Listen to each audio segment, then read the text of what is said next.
So we're going to have a little go at shading. So shading, when you're using the grid method of drawing, you are working one square at a time.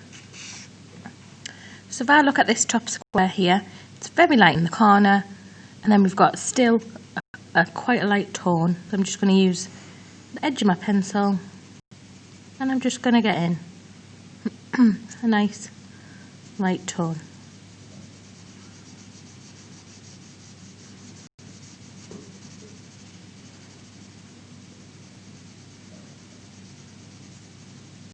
Shading lines nice and close together, with no wide gaps.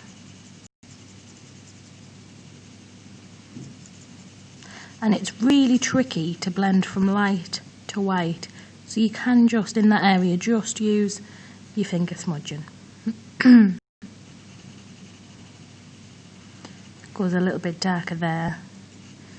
And then what I'm going to do on this box is just get a nice base tone, really nice light tone. And then we can see here on this area that leads up to the nose that it goes just a little bit darker.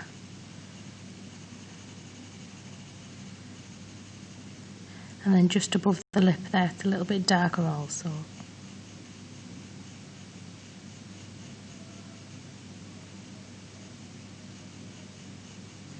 So now I'm moving on to the third box, and again, really nice and light. We're using the edge of our pencil, the side of the pencil, just so that we get a nice smooth texture. Very light over here.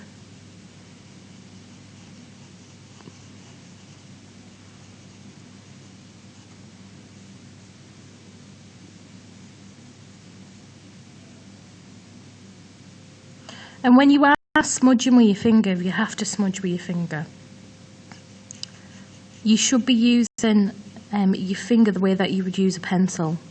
So if we want something to look like, for example, this area where it dips because the lips come out here and in there and out here, then we need to smudge like that as well, just to give our drawing a bit of form.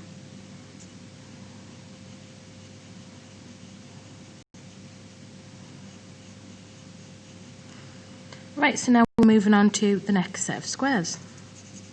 Again, just using the edge of your pencil.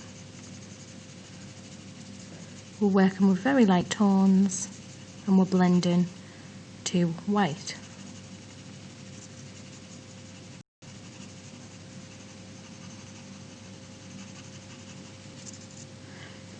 When it gets to the lip, there's a certain direction that we should be working in. So these are my tips for shading the lips. If we want to give it a form and we want it to look 3D, that's the direction that we would shade in with the lips. So I'm going to start in this corner here because we're working using the grid method of drawing, and I'm just following that direction.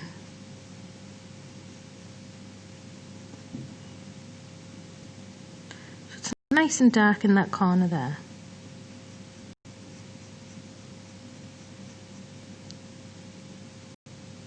And I've changed the way that I'm holding the pencil now. I'm not using it on the side anymore. I'm using the tip of the pencil so that I can get some nice detail, some nice shading lines. And what I'm doing in some areas, I'm pressing lightly with the pencil, and in other areas, I'm pressing quite heavy with the pencil. So I'm going to work on this next box here. I'm not worried if I don't get my tones exactly right, because I can work my way back through the drawing afterwards.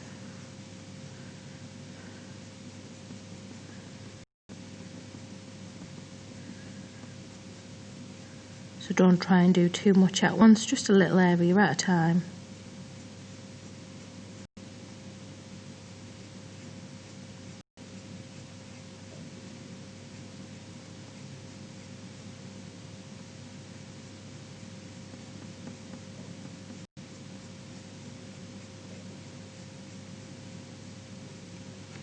We can see that some of the dark bits comes out more so in some areas than others.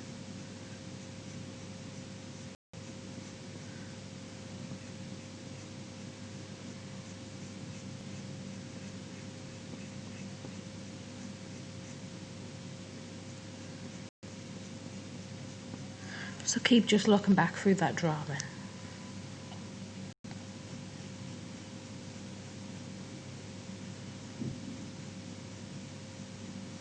So as I move along the lip and I move along the boxes, my shading is going to change direction. Because over here it curves in that direction. In the middle it's just going to go up and down.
Now the best artists are going to use a strong contrast, so dark and light, and we can see that's really dark and really light.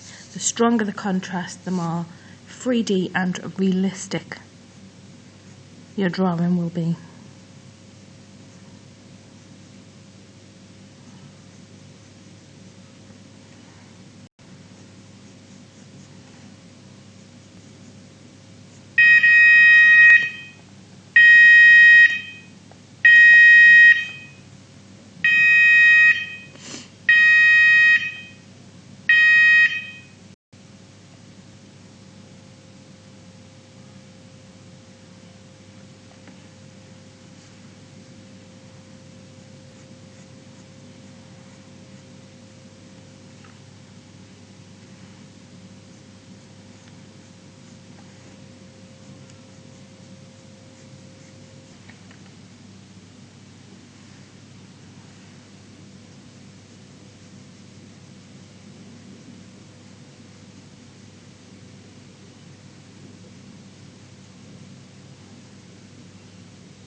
And just remembering to curve your shading,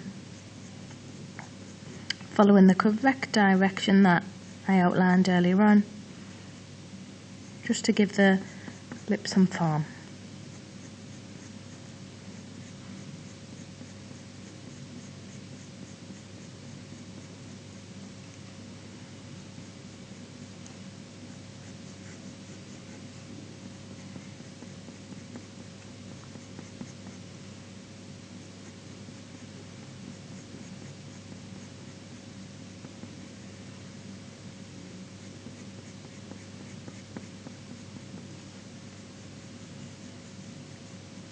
And what we're doing here is we are using different weight lines.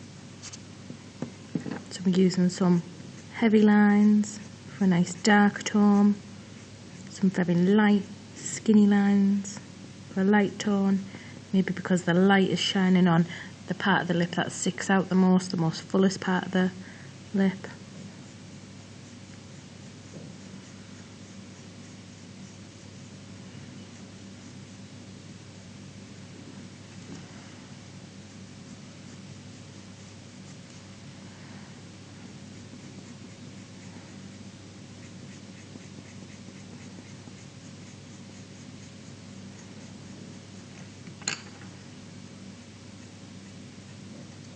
And if you go too dark, you are using a rubber just to take some of the dark back and reveal some light again. But remember to use your rubber like a pencil. So if you would normally curve your pencil in that certain area of shading, then you're going to curve using your rubber.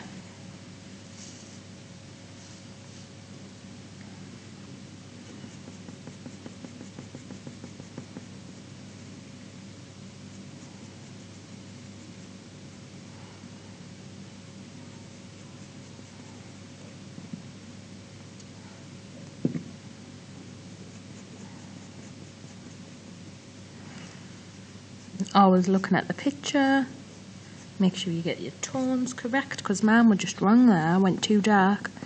So I've had to use rubber and take it back a little bit.